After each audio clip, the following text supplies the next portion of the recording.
bien, c'est Didier Pénissard qui vient vous dire un petit bonjour du Maroc. Nous sommes à Rabat et je vous fais profiter, en tout cas en cette fin de soirée ici, un soleil couchant, ce château qu'on appelle Chella, ici, qui était à une époque, on va dire, aux alentours du Moyen-Âge du Maroc. Et j'ai utilisé, en tout cas, ce lieu parce que j'aimerais vous parler de ce qu'on appelle exploser ses limites. Nous avons tous des limites. Vous avez des limites, j'ai des limites.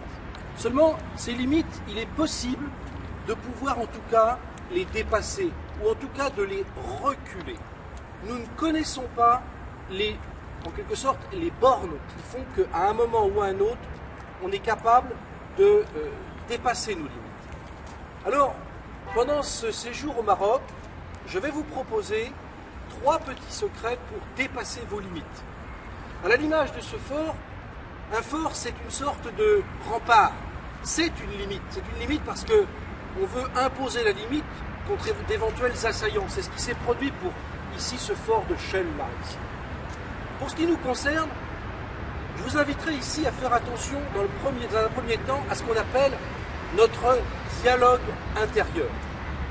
Le dialogue intérieur, c'est notre façon de nous exprimer, notre façon de nous parler à nous-mêmes.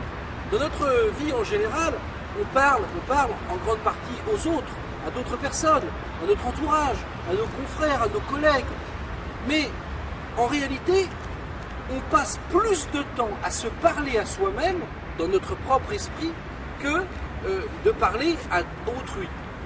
Et si on ne fait pas assez attention à la façon dont on s'exprime, à la façon dont on tourne son dialogue intérieur d'une certaine façon du côté valorisant, du côté qui nous permet de nous épanouir, ou au contraire de nous permettre d'avoir des limites, eh bien, d'une certaine manière, on peut amplifier le processus de nos limites mentales et de nos limites dans nos capacités dans notre vie tous les jours. Donc ce que je vous invite à faire, c'est principalement de rechercher à être attentif à la façon dont vous avez tendance à vous parler à vous-même.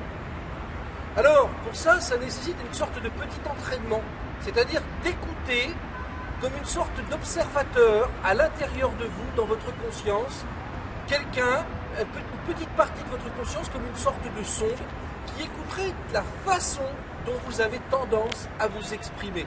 Si par exemple vous êtes face à une situation, un problème, un obstacle, un défi à relever, eh bien, soyez attentif à la façon dont vous parlez.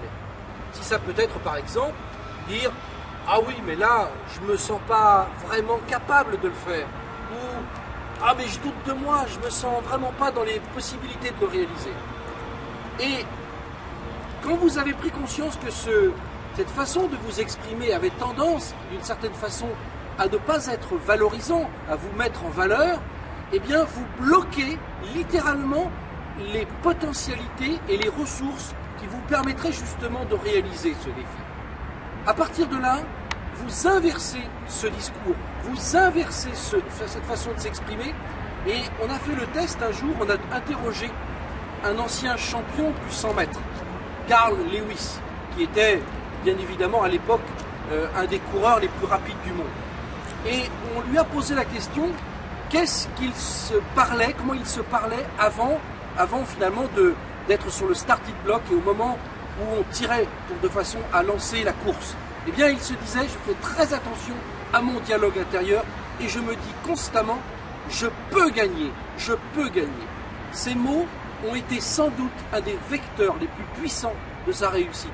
C'est ce que je vous propose, d'utiliser ce leitmotiv, ce dialogue intérieur, je peux gagner.